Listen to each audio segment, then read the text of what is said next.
David adalah seorang pembunuh. Dia memercikkan air di muka gangster.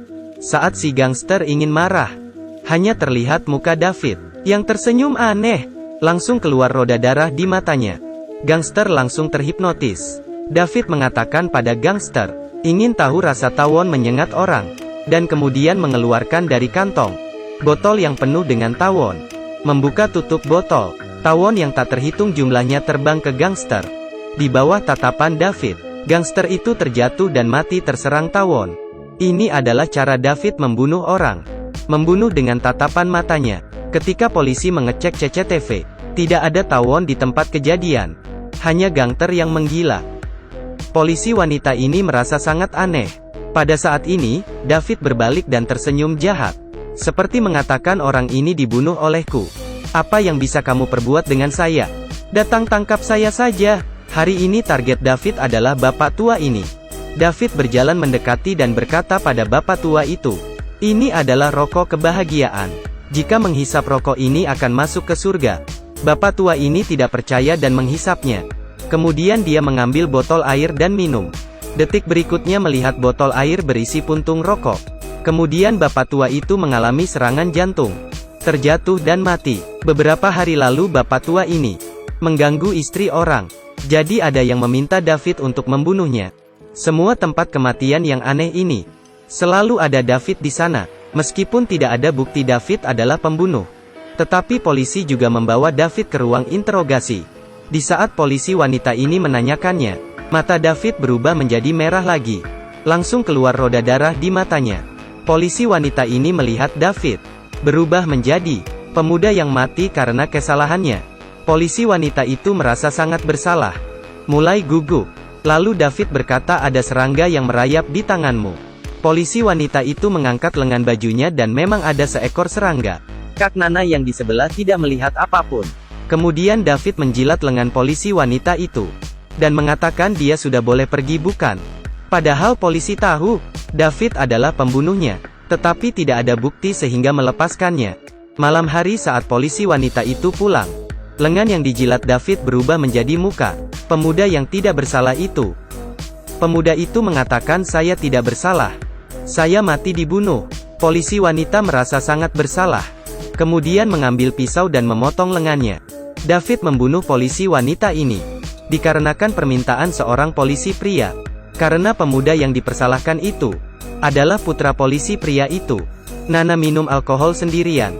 Pagi hari David menjilat lengan polisi wanita. Malamnya dia langsung bunuh diri. Padahal tahu David adalah pembunuh, tetapi tidak ada bukti untuk menangkapnya.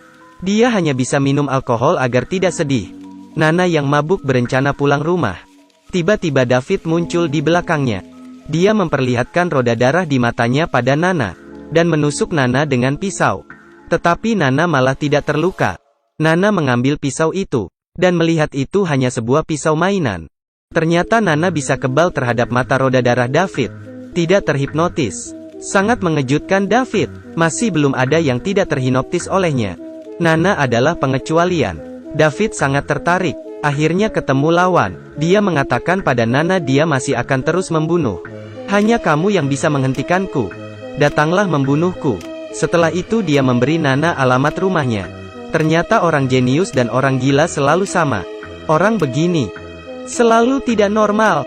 Hari itu Nana ditangkap. Yang menangkapnya adalah pria yang suka padanya. Pria itu mau menghancurkannya karena Nana tidak menerimanya. Dia memberi pilihan pada Nana.